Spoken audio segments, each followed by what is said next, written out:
యేసుక్రీస్తు పరిశుద్ధ నామములో ఈ పాడ్కాస్ట్ ద్వారా వాక్యం వింటున్న ప్రతి వారికి నా హృదయపూర్వకమైనటువంటి వందనాలు. దేవుడు మిమ్మును దీవించునుగాక. లోకంలో మనం చూస్తూ ఉన్నట్లయితే స్థిరత్వము అనేటువంటి మాట మనకు వినపడుతూ ఉంటుంది. ఏమని, ఒక వ్యక్తి ఒక పని చేస్తూ అది మానేసి వేరొక పని చేస్తూ ఉన్నాడు అనుకోండి, వేరేది నేర్చుకుంటున్నాడులే అని అనుకుంటాం. ఆ తర్వాత అది కూడా మానేసి వేరే చేస్తూ ఉంటే జనులు అంటారు, అతనికి స్థిరత్వం లేదండి, ఆ మనిషికి స్థిరత్వం లేదండి అని అంటారు. మనం ఒక గృహాన్ని కట్టినప్పుడు కూడా స్థిరంగా ఉండాలి అనే భావంతో దాని పునాదిని గట్టిగా వేస్తాం. అనగా అది స్థిరంగా ఉండాలి కాబట్టి భూకంపాలకు, వరదలకు, వర్షాలకు, గాలులకు, తుఫాన్లకు తట్టుకునే విధంగా బలంగా పునాది వేయాలని, స్థిరంగా ఉండాలని మనం కోరుకుంటాం. ఇంకా ఏదైనా ఉద్యోగం చేస్తే ఆ ఉద్యోగంలో మనం స్థిరపడాలని, పర్మనెంట్ అవ్వాలని, ఆ పోస్ట్ మన కోసం ఎప్పటికీ ఉండాలని అనుకుంటాం. లేదా ఒక వ్యాపారం చేస్తే ఈ వ్యాపారం స్థిరంగా చేయాలి, ఇది ఆశీర్వాదకరంగా ఉండాలి, ఇంకా దీన్ని వృద్ధి చెందింప చేయాలి అని వ్యాపారం యొక్క స్థిరత్వం గురించి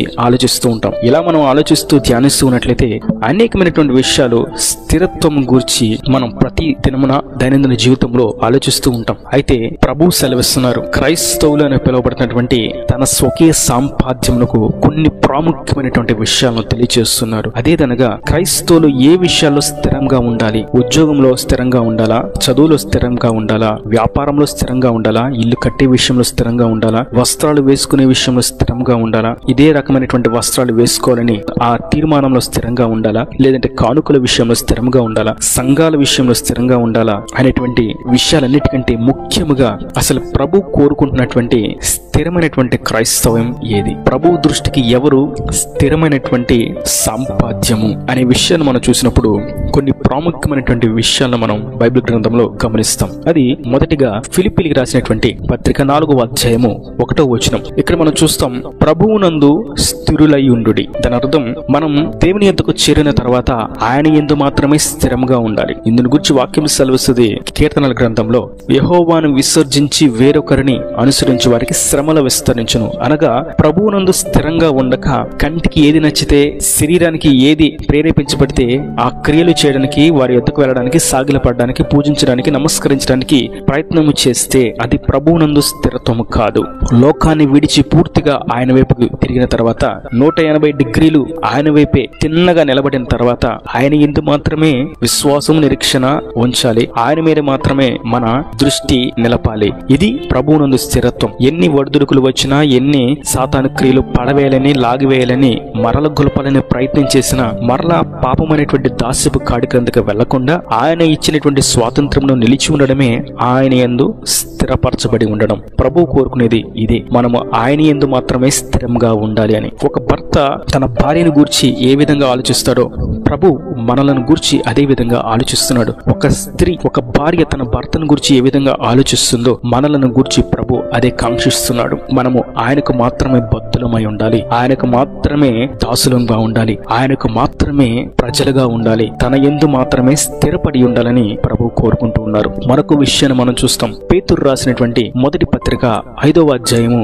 9వ వచనంలో. ఇక్కడ మనం చూస్తాం, విశ్వాసమునందు స్థిరులై ఉండాలి అని. మనం విశ్వాసములు కూడా స్థిరంగా ఉండాలి. కొందరిని చూస్తూ ఉంటే విశ్వాసంలో సడిలిపోతూ ఉంటారు. ఒకసారి ఉన్నత శిఖరాలు ఎక్కినట్లుగా విశ్వాసంలో కనిపిస్తారు, మరొక సందర్భంలో విశ్వాసంలో అణగారిపోయినట్లుగా కనిపిస్తారు. వారి విశ్వాసంలో ఎత్తు పల్లములు ఉంటూ మరికొన్ని సందర్భంలో పూర్తిగా విశ్వాసం విడిచి విశ్వాసమునందు భ్రష్టులై విశ్వాసవడ బ్రద్దలైపోయిన వారుగా కనిపిస్తూ ఉంటారు. అట్టి వారు దేవుని నిత్యరాజ్యానికి వారసులు కాక నరకానికి వెళ్లేటువంటి నరక మార్గమును, పాతాళ ద్వారమును వెతుకుతూ వెళ్తున్న వారుగా మనం గమనించగలుగుతాం. అయితే వాక్యం సెలవిస్తుంది, మీరు విశ్వాసమునందు స్థిరులై ఉండండి, విశ్వాసమునందు స్థిరులై ఉండండి. ఎన్ని అవిశ్వాసపు మాటలు, ఎన్ని అధైర్యపు క్రియలు మనల్ని బంధించి వేసి, మన హృదయమును పిండి వేసి, మన ధైర్యాన్ని బలహీనంగా మార్చేసి, మన దేహాన్ని కృషింపు చేస్తూ ఉన్నప్పటికీ మన విశ్వాసం కేవలం ఆయన యందు మాత్రమే ఉండాలి. ఈ లోక సంబంధమైనటువంటి మనుషుల ద్వారా వచ్చేటువంటి జ్ఞానయుక్తమైనటువంటి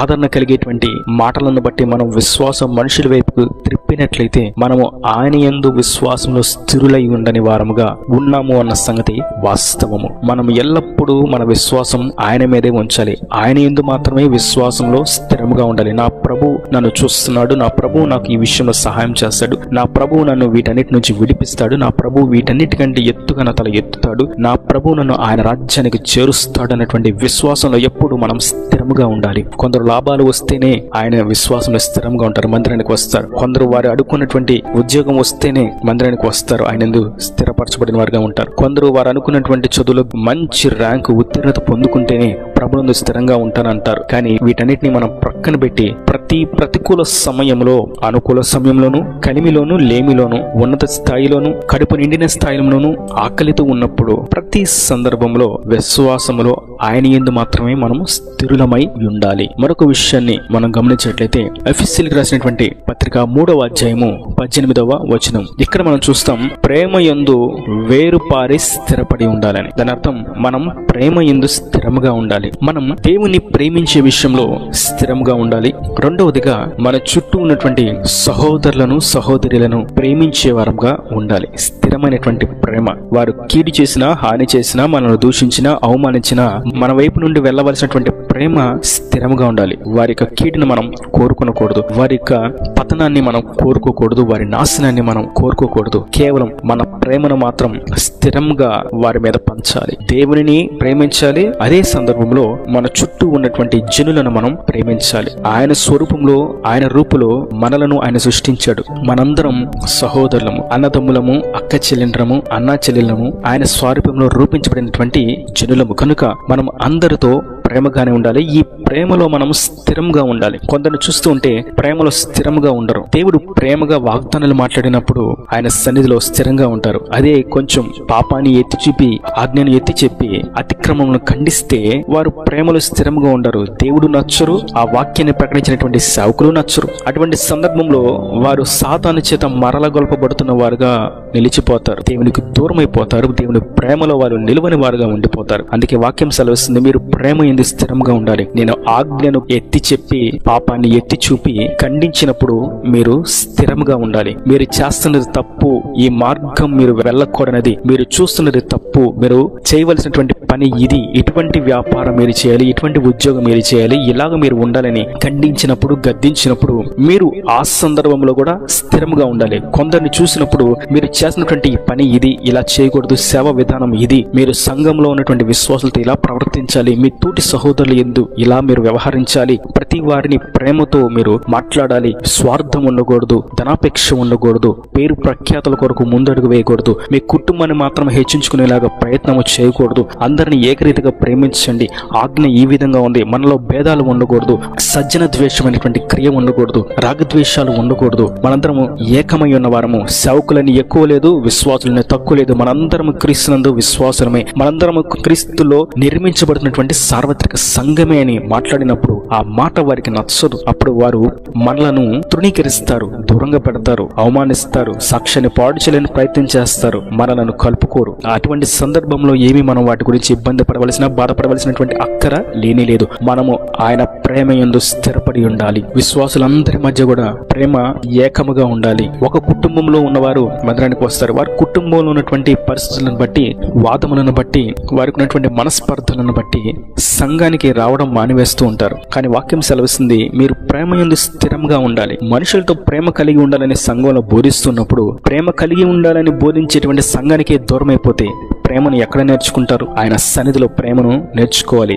సేవకుల ద్వారా ఆయన తెలియచేసినటువంటి సత్యమును గ్రహించి ఆయన సన్నిధిలో స్థిరంగా ఉండాలి. దేవునిని ప్రేమించాలి. దేవుని సేవకుని యందు, వాక్యమునందు, సహవాసంలో, సహోదరుల యందు సంఘము ఐక్యముగా స్థిరపరచబడి వేరుపారి ఉండాలని ప్రభు సెలవిస్తుండగా మనం ఆయన యందు స్థిరంగా ఉందాము, విశ్వాసమునందు స్థిరముగా ఉందాము, ప్రేమ యందు స్థిరముగా ఉందాము. ఈ విషయాల్లో మనం స్థిరంగా ఉన్నప్పుడు నిజమైనటువంటి స్థిరమైనటువంటి క్రైస్తవులము అని దేవుని దృష్టిలో మనం పేరు పొందుకోగలుగుతాము. దేవుని రాజ్యానికి వారసులము కాగలుగుతాము. చదువులో ఒకవేళ ఆ చదువు అవ్వట్లేదని ఈ చదువును, ఆ ఉద్యోగం అవ్వట్లేదని ఈ ఉద్యోగము, ఆ పని అవ్వట్లేదని ఈ పని, ఆ వ్యాపారం కలిసి రాలేదని ఈ వ్యాపారము, వారితో మనకి సహవాసం కుదరలేదని ఈ సహవాసము అని మార్చుకుంటూ ఉండొచ్చు. ఏదేమైనప్పటికీ వాటిలో స్థిరత్వం ఉన్నా లేకపోయినా దేవుని యందు స్థిరత్వం, క్రైస్తవ్యంలో స్థిరంగా ఉండవలసినటువంటి ఈ ప్రాముఖ్యమైనటువంటి విషయాల్లో మనము స్థిరంగా ఉండాలి. ఆ విధంగానే మనం అడుగు వేయాలి. చేయాలి. ప్రభువునందు స్థిరంగా ఉండాలి, విశ్వాసంలో స్థిరంగా ఉండాలి, ప్రేమయందు స్థిరంగా ఉండాలి. ఈ దేవుని మాట ప్రతి వాని హృదయంలో నీరుకట్టి ఫలింపు చేయను గాక.